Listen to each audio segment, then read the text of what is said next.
Enfermedades a nivel del tracto digestivo, vamos a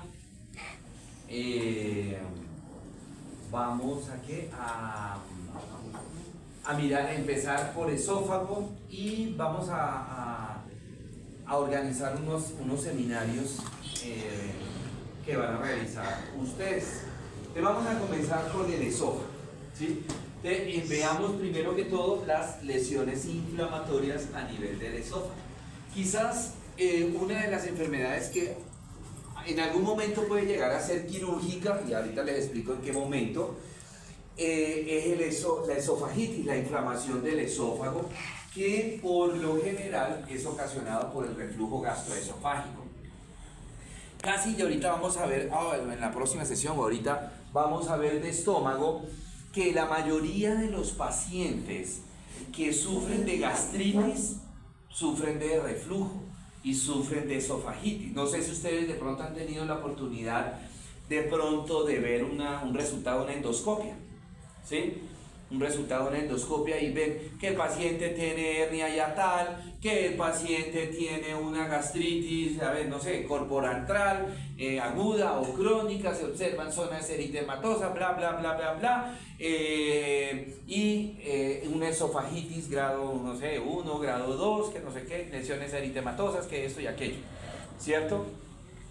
Entonces, son enfermedades, la esofagitis por lo general es una enfermedad secundaria, ¿sí? Es una enfermedad secundaria, como ya les decía, producto del reflujo. ¿Qué es lo que está pasando en un paciente con esofagitis? Y de paso, pues, vamos haciendo también como en un paciente con gastritis, porque están las dos enfermedades relacionadas.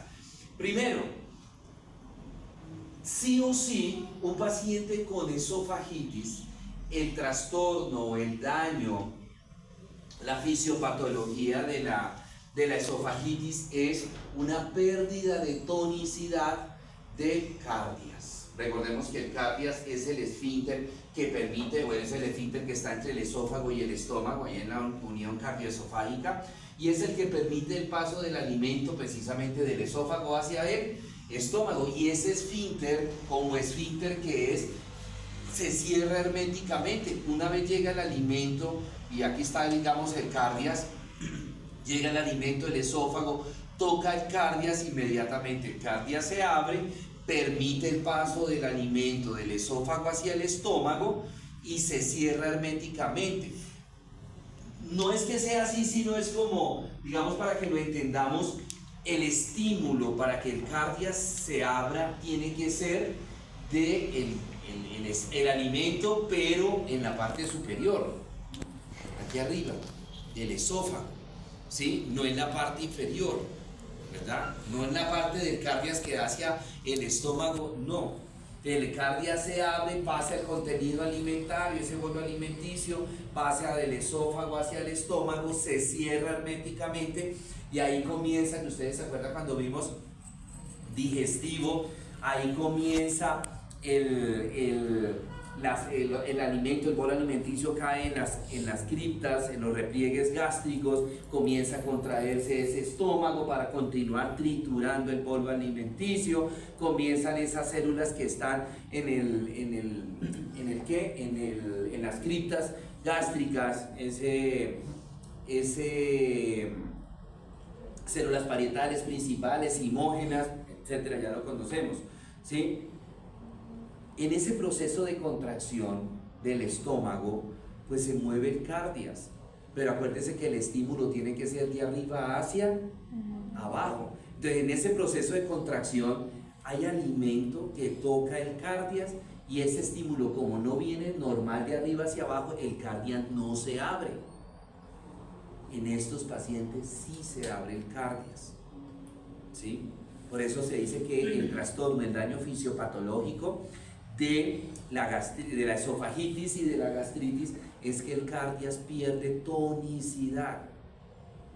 ¿Qué es eso de perder tonicidad? Yo les decía a ustedes,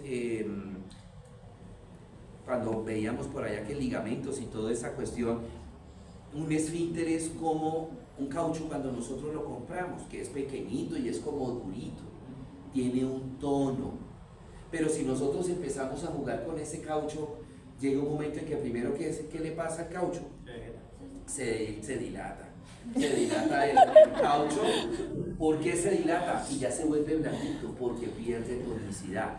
Eso es lo que le pasa a este esfínter, que pierde esa dureza el esfínter, pierde tonicidad, entonces se vuelve sensible a el estímulo del bolo alimenticio, no solamente del esófago al estómago, sino de viceversa, del estómago hacia el esófago. Por eso se llama reflujo. ¿Qué significa la palabra reflujo? Que se devuelve.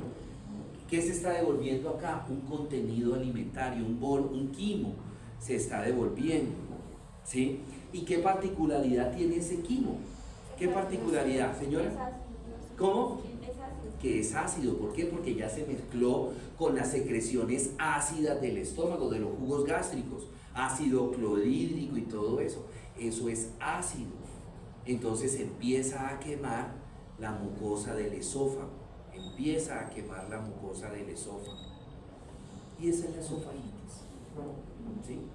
Eso es la irritación de la mucosa gástrica por acción del contenido alimentario que ya viene mezclado con, o viene con un pH ácido. ¿Qué otro daño se ve? Que estos pacientes tienen un exceso de producción de ácido clorhídrico, pero eso es a nivel de ¿dónde? A nivel del estómago. ¿Sí? Hay un exceso de producción, hay una hipersecreción. Todos los pacientes con gastritis tienen hipersecreción ácida, o sea, un aumento en la producción de ácido clorhídrico. Entonces también va a pasar ácido que no está mezclado con el bolo alimenticio. O sea, pasa ácido puro, por así decirlo, pasa ácido puro, ¿verdad? Y ese ácido puro también va a lesionar, va a inflamar, va a quemar, si queremos entenderlo mejor, la mucosa del esófago, aumentando entonces el proceso inflamatorio, aumentando la esofagitis. Muy bien. Por lo general, los pacientes también que tienen gastritis y que tienen esofagitis, recordemos que en el diafragma hay un orificio por donde pasa el esófago al estómago, el hiato esofágico, ¿sí? Y ese hiato esofágico cierra herméticamente. Imaginémonos que este es el esófago y el hiato, mi mano, herméticamente cierra el esófago, no permite que el esófago se mueva dentro del hiato, o sea, lo cierra herméticamente. Y ahí con el esófago va pasando ¿quién? Acuérdense, el décimo par, pasando al lado y lado el décimo par. Y entonces el esófago ahí no se puede mover, ¿verdad? Pero resulta que, sí, imaginémonos, aquí está, ¿verdad? Pero como esto se empieza a contraer y aquí se empieza a devolver alimentos, este alimento empieza a golpear acá el hiato, empieza a golpear el hiato, y eso es constante, empieza a golpear el hiato. Entonces, como el hiato es ¿qué? Músculo, ¿verdad? El diafragma es músculo, pues de tanto golpearlo, ¿qué le va pasando a este hiato que era así? ¿Qué le va a ir pasando? Se va dilatando. Se va a ir dilatando y entonces se va a ir abriendo. Entonces, parte de esto, principalmente el fondo gástrico, empieza a tratar de meterse por acá, por el hiato, ¿sí? Entonces, no solamente voy a tener acá el esófago, ¿sí? Sino que también aquí empieza a meterse ¿quién? El estómago, el fondo gástrico comienza a meterse. Y eso es lo que se llama una hernia hiatal. Cuando parte del estómago, especialmente el fondo gástrico, se empieza a meter por el hiato, ¿hacia dónde? Hacia arriba. ¿Y qué es aquí arriba? ¿El qué? El tórax. ¿Sí? Se empieza a meter hacia el tórax. Y esos son los diferentes grados. De pronto, si ustedes han leído que hay varios grados de hernia hiatal. Hay hernia hiatal grado 1, 2, 3, 4. Por lo general los grados 3 y 4 son quirúrgicos, ¿verdad? Grado 1, grado 2 se les da ese tratamiento conservador. ¿Y cuál es el tratamiento conservador? pues las medidas antirreflujo. ¿Cuáles son las medidas antirreflujo? Entonces le dice uno al paciente que no coma, o sea, que no coma tan abundante, sino que más bien fraccione las comidas. 1, 2, algo que de repente hacemos todos. ¿Qué es ese algo que de repente hacemos todos? ¿Qué es ese algo? No. Comer chicle es más para gastritis. Comer chicle es más para gastritis. ¿Qué será ese algo? Perdón, un momentito que yo se parecía. ¿Sí? Una pistica. Una pistica, lo hacemos todos. Otra. ¿Tomar lácteos? No. No, porque eso es para la gastritis. No. Charcola. Ustedes no, aquí que toman ustedes alcohol. Por favor, jóvenes, los están insultando. Eso ni sé qué es eso. A duras ¿Qué penas sabe? conocen el alcohol, pero porque Hizo trabajan bien. en cirugía para desinfectar. ¿Qué será esa otra cosa que todos los pacientes con reflujo hacen y nosotros hacemos? Dormir. ¿Cómo? No, Comer picante. no, Comer dulce. no. Acostarse después de comer. ¿Ah? Acostarse después de comer.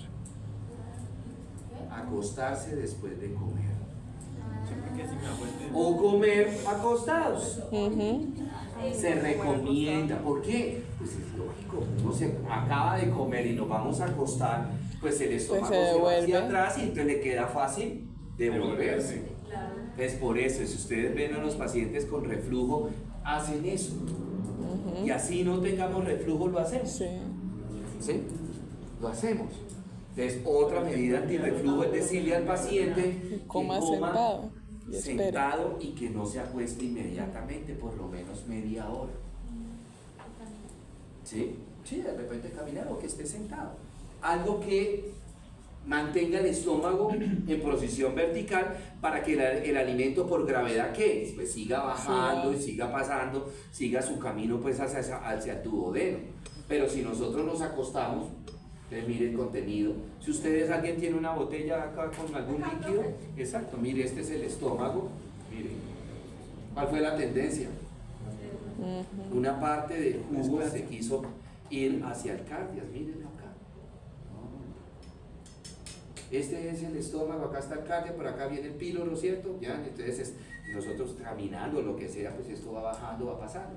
Pero si nos acostamos, mire, parte del contenido gástrico para donde se va a ir a devolverse al cardio. Y como el cardio perdió tonicidad, entonces se abre y se devuelve este alimento. Ahora un poquito y riegue y lo vamos a mostrar bien. Este trae trapero.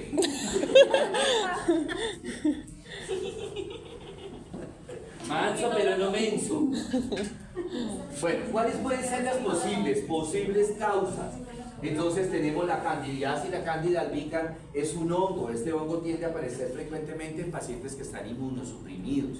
Las pacientes en embarazo por lo general sufren de candidiasis, ya sea por flujo por cándida. Los pacientes inmunosuprimidos, por ejemplo, los niños, ustedes, o de pronto a nosotros, ¿no nos ha pasado que los famosos sapitos? Asaftas, ¿sí? Son por cándida. Los pacientes con VIH, la principal infección que ellos sufren es por cándida, ¿sí? El citomegalovirus, pues bueno, es un virus, el herpes es un virus, ¿sí?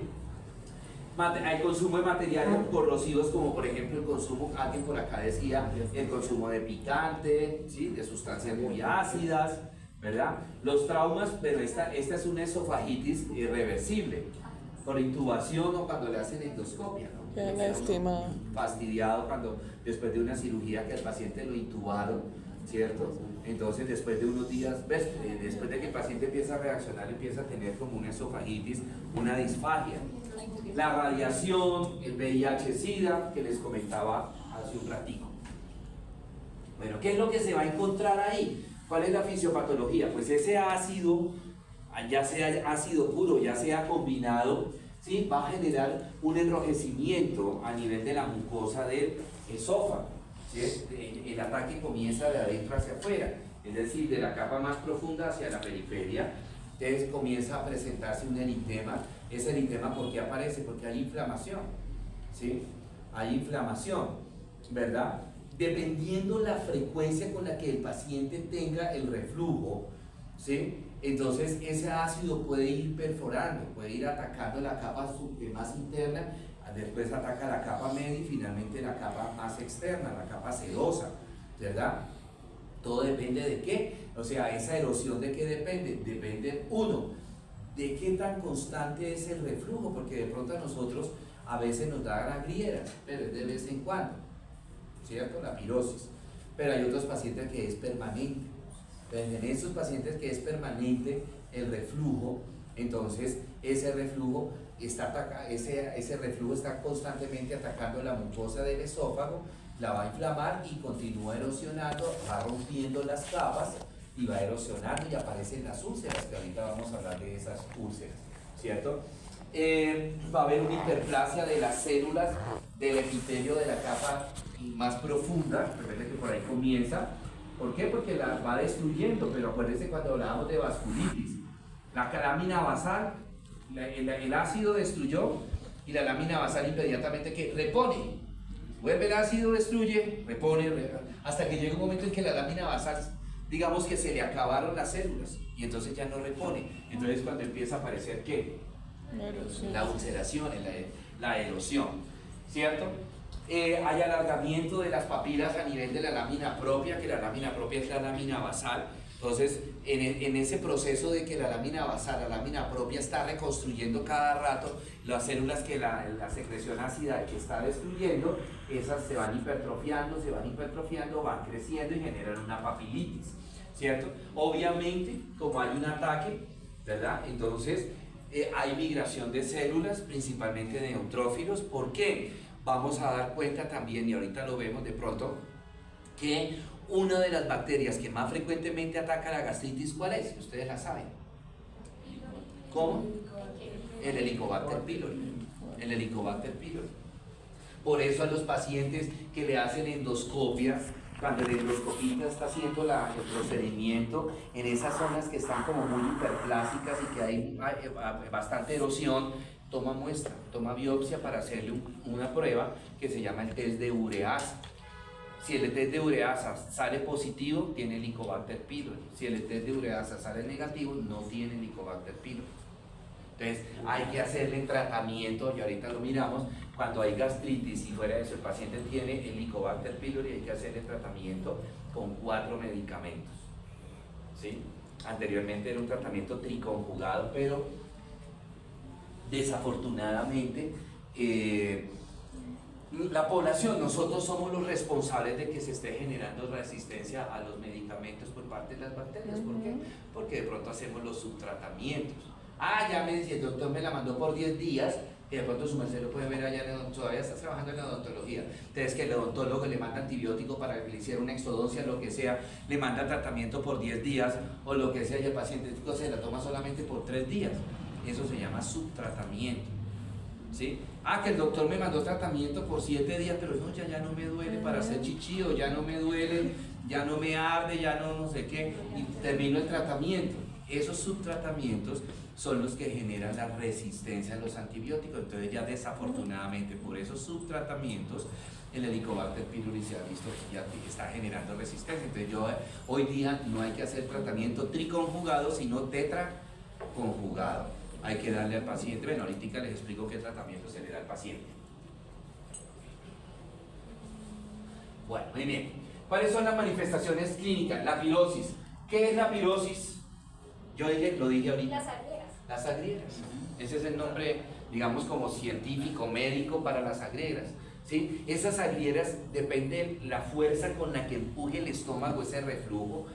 Esas agrieras se pueden quedar en cualquier parte del esófago, pueden atacar solamente cuando es suavecita la agriera, que se devolvió poquito, ¿sí? Es como si yo agarrara el jugo de ella y lo espichara, pues dependiendo con qué fuerza o qué tanta cantidad de jugo haya, ese jugo puede salir y caer al ladito, pero otro si lo hago con mucha fuerza, el juguito me puede subir bastante. Lo mismo sucede con esto. En algunas ocasiones el paciente siente la epigastralgia, el dolor, ¿sí? Pero el reflujo no subió tanto, pero en otras ocasiones el paciente siente el ácido en la boca. Siente el ácido en la boca, entonces imagínense con qué fuerza para mandar por todo el esófago y que el reflujo llegue hasta la boca, ¿sí? La disfagia, que es el dolor para tragar, ¿por qué? Porque este reflujo puede también, como llega hasta la boca, puede inflamar las amígdalas, ¿sí? Y entonces le puede generar amigdalitis al paciente y esa amigdalitis le puede generar disfagia, dolor al tragar. Además de que, dependiendo del grado de pirosis que tenga el paciente, pues como esto está inflamado y está quemado, le puede doler al paciente al tragar. Si el paciente experimenta una sensación de atoro. La tos espasmódica, porque a veces el reflujo también puede irse hacia la laringe, y la disfonía, ¿verdad? Bueno, aquí tenemos una endoscopia. Estas zonas rojizas que ustedes ven, eritematosas, esa es la quemazón, por así decirlo, la inflamación generada por el ácido, ¿verdad? ¿Cuáles son las complicaciones? El esófago de Barrett. ¿Qué es el esófago de Barrett? Resulta que nosotros tenemos un epitelio normal, ¿sí? A nivel del esófago. Entonces, por acción del ácido, el epitelio empieza a mutar, ¿sí? Empieza a mutar y pasa de un epitelio normal a una metaplasia.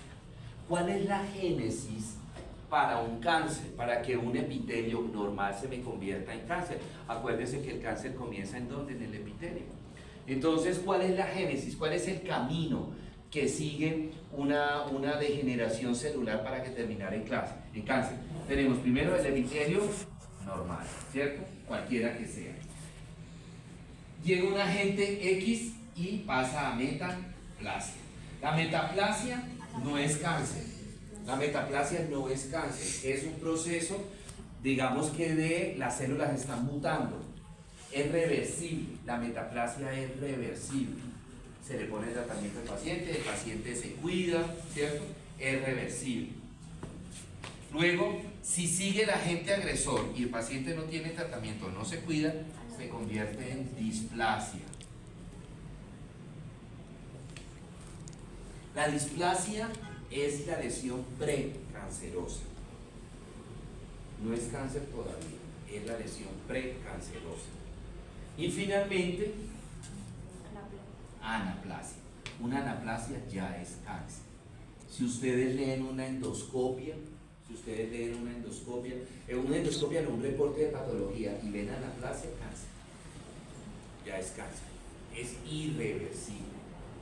Aquí se puede revertir. Con tratamientos, con cuidados, se puede revertir y pasar esto a esto. ¿Sí? Entonces, en el esófago de Barrett mutó, pasó de normal a metaplasia. Esas son las células metaplásicas, que es lo que vemos acá. El epitelio ya está metaplásico. Bueno, otra complicación, las úlceras, ¿cierto? Que hablábamos ahorita por ruptura del epitelio, ¿verdad? Y otra es, hay alteración de la motilidad del esófago. Fíjense que el esófago, el movimiento del esófago es por peristalsis. Recordemos que el esófago está cerrado. Y en la medida que va pasando un líquido, un sólido, el esófago comienza a contraerse de arriba hacia abajo y empieza a empujar el alimento hacia abajo. Eso se llama peristalsis. En algunas ocasiones, para que uno entienda bien, le dicen es un movimiento por ordeñamiento. Cuando uno está ordeñando de arriba hacia abajo, entonces hace lo mismo. Llega el alimento y empieza el esófago a contraerse y mira el alimento lo que le va pasando, se va yendo para dónde, para abajo, va bajando, ¿cierto? Entonces puede ser que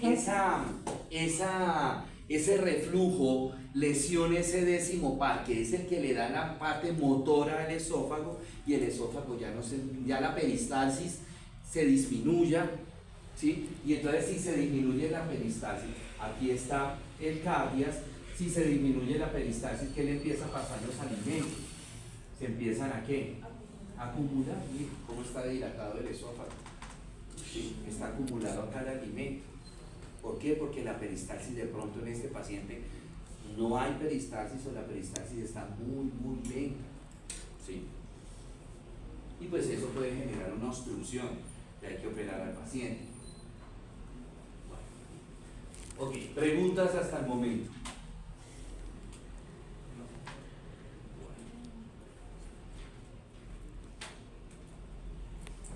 Muy bien. Pasemos ahora a las varices esofágicas.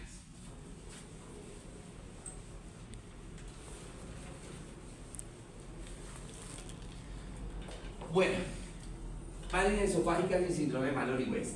Las varices esofágicas también son una complicación de una gastritis de una úlcera, de una gastritis o de una úlcera o de una esofagitis. ¿Sí?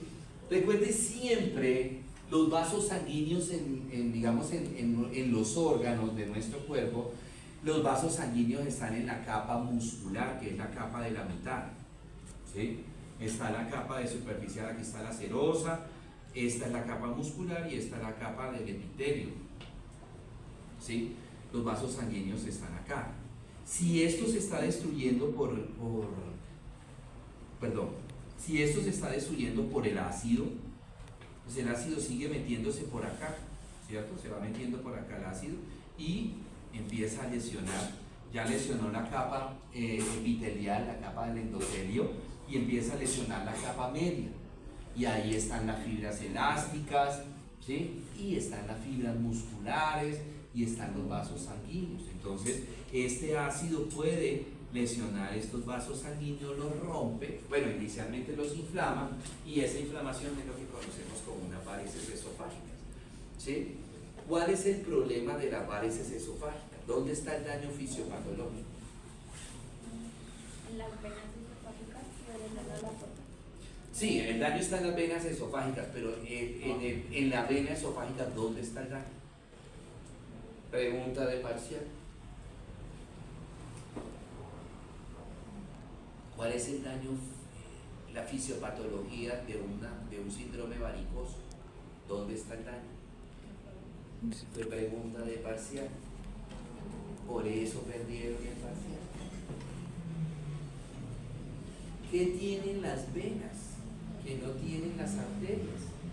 Estas cositas. Las valvas. Las válvulas. El daño está en las válvulas. El daño está en las válvulas. ¿Sí? Se empiezan por acción del ácido, se empiezan a dañar las válvulas. ¿Verdad? Y entonces. La turbina y La turbina no, la la turbulencia. No es la misma vaina porque las turbinas las tienen los aviones. Entonces ahí está el daño. Ese ácido comienza a lesionar las válvulas. Entonces ya nosotros sabemos.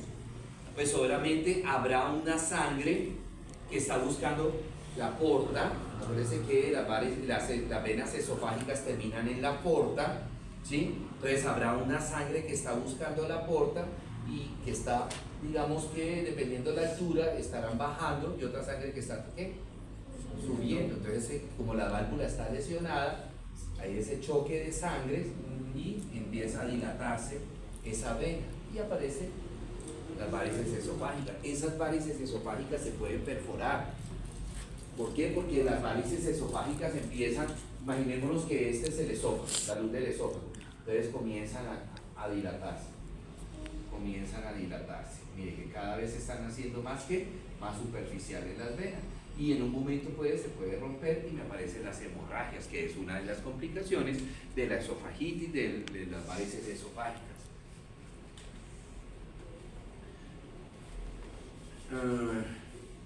Mire las varices dilatadas. Mire cómo están ya dilatadas. ¿Sí?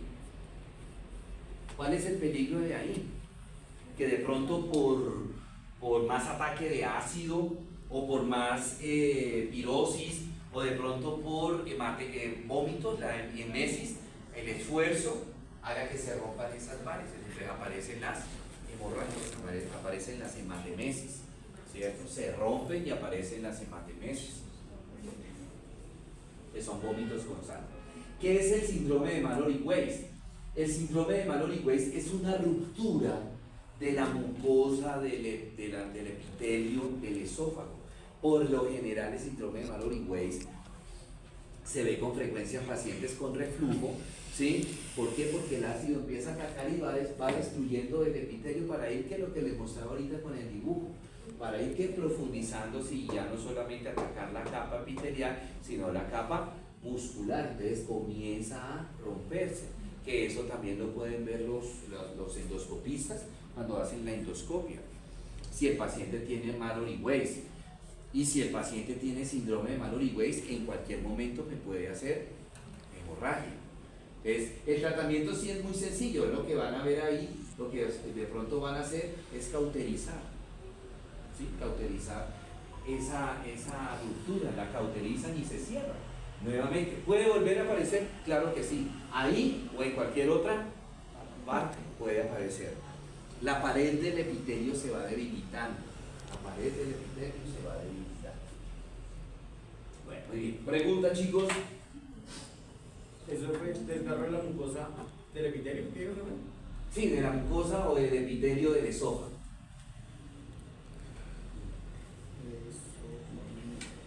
Bueno, veamos ahora el cáncer de esófago. Uno creería de repente que el cáncer de esófago no es tan frecuente. Bueno, sí, es verdad, no es tan frecuente, pero tampoco es que sea raro el cáncer de esófago. Creo que yo les he dicho que cuando uno habla de cáncer podemos hablar de una neoplasia primaria o secundaria. Primaria cuando el cáncer se originó en ese órgano y secundaria cuando el cáncer es ¿qué? Metastásico.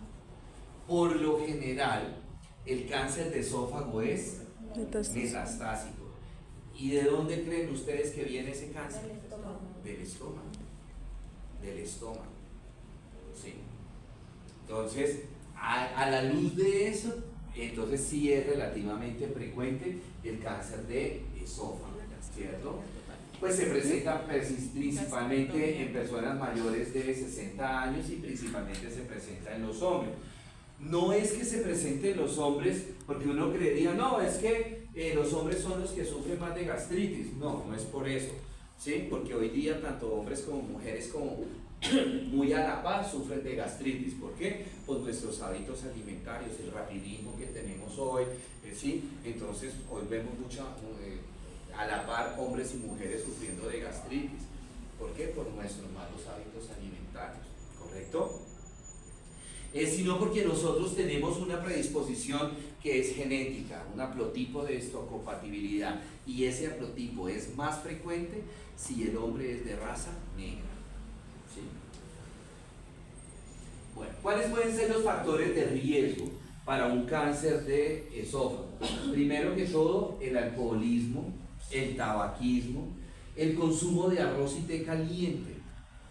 El té muy caliente o el arroz muy caliente generan unas sustancias que tienden a ser cancerígenas. ¿Sí? Ese arroz que de pronto uno le enfría en la boca, ¿sí? Así que se siente uno que le quemó el esófago. El consumo de nitrosaminas y aflatoxinas. Las nitrosaminas son unas sustancias químicas que se le echan, son los famosos conservantes que se le echan a los alimentos. ¿Sí? Ustedes han visto de pronto en los enlatados que dice conservantes y excipientes, en los embutidos, en los enlatados. Entonces, fíjense, por ejemplo, que en esos países, sobre todo los países industrializados, los países en desarrollo, los países desarrollados, es mucho consumo de sustancias, de conservantes, ¿sí? O sea, digamos que aquí también ya estamos en eso, ¿no? Que uno hace mercado y entonces que la salchicha, que la sardina, que, ¿no?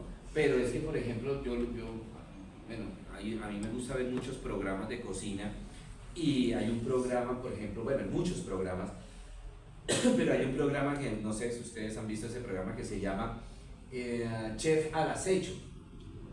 Y es que en un parqueadero de un supermercado, entonces hacen una competencia de cocina, entonces le dan una determinada plata a los chefs y entonces le dice, bueno, compren a la gente que va saliendo, cómprenle, pero sin mirar ¿qué compraron? No le pueden preguntar a la persona, oye, ¿usted qué compró? No, sino que bueno, le compro su bolsa, ¿cuánto se gastó? Pues decir un ejemplo, 60.000 pesos, le doy 70.000. Y es una lotería. Entonces cuando ellos le compran y empiezan a sacar una mano de embutidos que hay, ¿sí? Que sopas enlatadas y un pocotón de jodas, nosotros aquí ya también vamos para allá. O sea, me parece tener albóndigas enlatadas, el tamal enlatado, la lechona enlatada. Sí. Me avisan y les traigo lechona, más bien. Nosotros compramos mucho de eso, las salsas, ¿cierto? Entonces, este consumo de estas sustancias conservantes, pues hombre, eso es un químico, imagínense qué tan fuerte puede ser ese químico que permita que, por ejemplo, hoy una lata, si miramos en cualquier supermercado, una lata de salchicha se vence el año entrante. ¿Cuándo trajeron esa lata? Hombre, no sé. Pero estamos en septiembre del 2024 y se vence en octubre del 2025 o más. No. Imagínense la concentración de esa nitrosamina, de esos químicos. Las aflatoxinas también son unas sustancias que, pues, hombre, me da mucha tristeza con todos ustedes. No, ni tan tristeza porque ustedes no están en las cervezas, como ustedes no toman eso. El puro juguito ese del valle, todo eso. Pero de otra universidad, los muchachos de la San Martín terrible. De la FA. Bueno, sí, para no irnos tan lejos, los de Faba. Pero ojo, cerremos el camino de 12 varas. Que ya lo voltearon a mirar feo. Porque se está metiendo con Faba. Se le recuerda que aquí está la primera dama. Sí. Yo la estoy defendiendo a usted y a mí.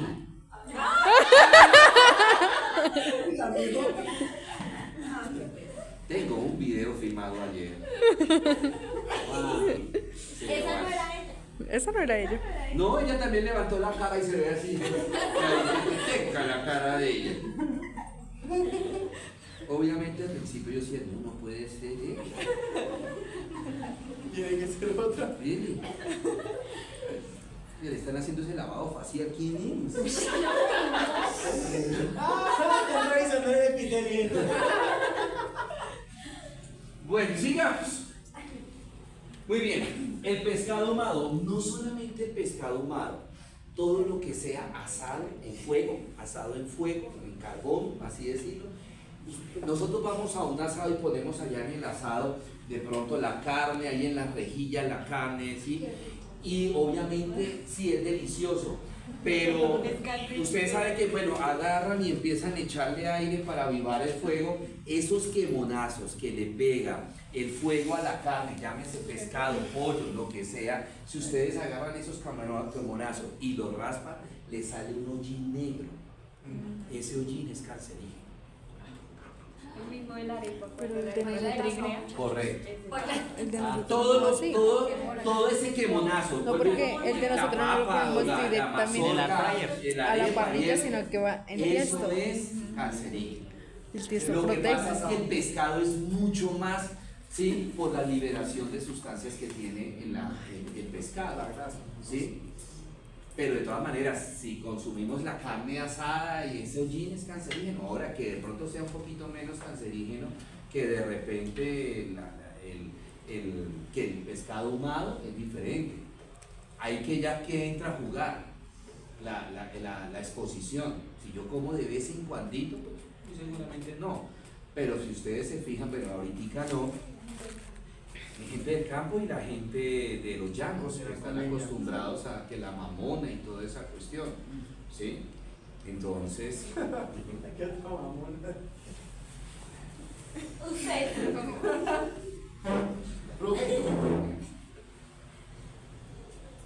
¿Qué tan cierto es que cuando cocinaban con esa vaina de la gasolina también genera eso? Claro. O sea que los que por ejemplo, los que somos conductores, que respiramos casi que el del carro, eso también es... sí, lo que pasa es que menos, ¿no? Se necesita una exposición bastante prolongada. Yo no fui. ¿Sí? Bueno, y la acalasia de Cardias. Acalasia, ¿qué significa? Lo vimos cuando pierde el esófago, pierde la tonicidad, pierde la motilidad, se empieza a acumular por pérdida de la tonicidad. Acalasia. Bueno, ¿cuáles son la tendencia de aparición? Por lo general el cáncer tiende a aparecer en el tercio medio, por lo general. También puede afectar el tercio inferior y muy rara vez el tercio superior. ¿Cómo es la génesis? Ya vimos la génesis histológica, ¿sí? Normal, metaplasia, displasia, anaplasia. Ahora, ¿cómo es la génesis morfológica para un cáncer? Por lo general, los cánceres empiezan como una placa, una lesión superficial, que se extiende principalmente por extensión y poco por profundidad. Eso se llama leucoplaquia o leucoplasia.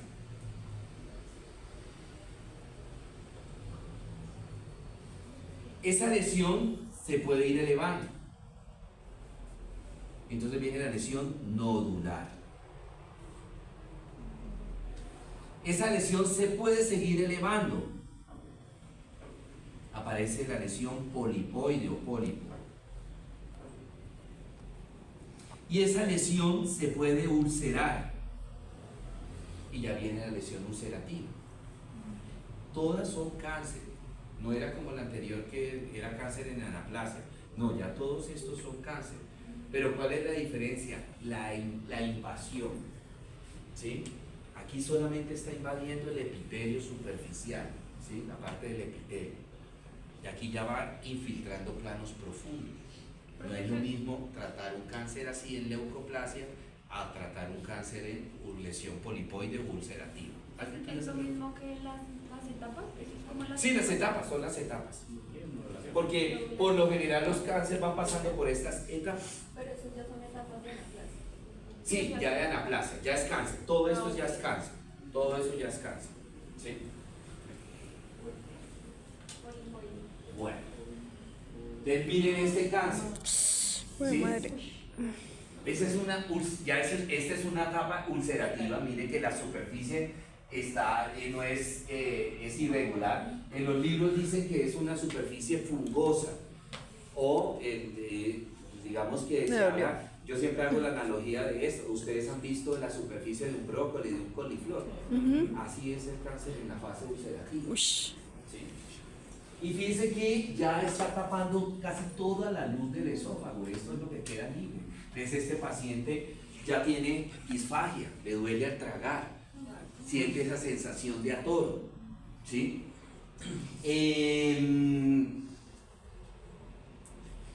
Acalasia. Se empieza a acumular alimento ahí, ¿cierto?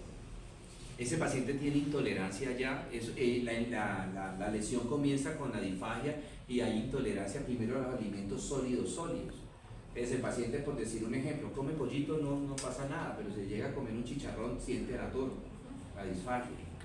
Luego eso pasa a los alimentos, empieza la intolerancia a los semiblandos. Luego a los blandos y por último a líquidos.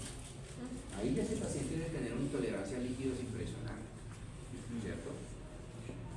Profesor, ¿es una indicación para que el paciente se alimente por gastrostomía? Sí, dependiendo de la cirugía. Bueno, muy bien. La propagación del cáncer la va a hacer por local, por vecindad. ¿A dónde lo va a hacer? Principalmente a las estructuras a nivel cervical, principalmente a los linfáticos cervicales, ¿sí? Esos supraclaviculares, infraclaviculares, los cervicales superficiales, los cervicales profundos, ¿sí? O hacia la lesión, al mediastino posterior. Puede haber compromiso hacia la aorta, ¿verdad? Que puede producir ruptura de la aorta y generar hemorragias. Hacia los linfáticos les decía supraclaviculares, infraclaviculares, los cervicales superficiales, los cervicales profundos, y quizás la principal metástasis es la vía hemática, que lo va a hacer principalmente a hígado y a pulmón.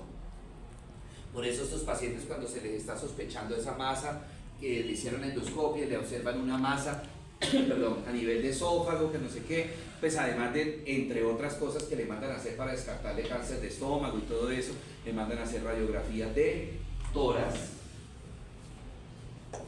le mandan a hacer pruebas de funcionamiento hepático, la GOT, la transaminasa glutámico oxaloacética, la transaminasa glutámico pirúvica, o sea, la GPT, le mandan a hacer el LDH, deshidrogenasa láctica, le mandan a hacer ecografía abdominal total para descartar la metástasis a nivel de hígado. Bueno, ¿cuáles son las manifestaciones que le hablamos ahorita? La disfagia, ese dolor al tragar, la molestia, la sensación de atoro, pérdida de peso, pues la anemia por las hemorragias y la hematemesis o melena. Hematemesis, cuando una persona vomita con sangre, hematemesis son vómitos con sangre, una parte obviamente por lo que como ese esófago está aquí cerca a la boca, vía digestiva alta, la va a botar ¿por dónde? Por la boca, pero hay una parte de la sangre que el paciente se la traga y entonces esos glóbulos rojos pues van a seguir todo el camino normal, estómago, intestino delgado, grueso, y en ese viaje se van necrosando los glóbulos rojos, entonces le van a dar una coloración negra a la materia fecal y eso es lo que se llama melenas. Las melenas, ¿sí? Son de materia fecal negra por glóbulos rojos negros.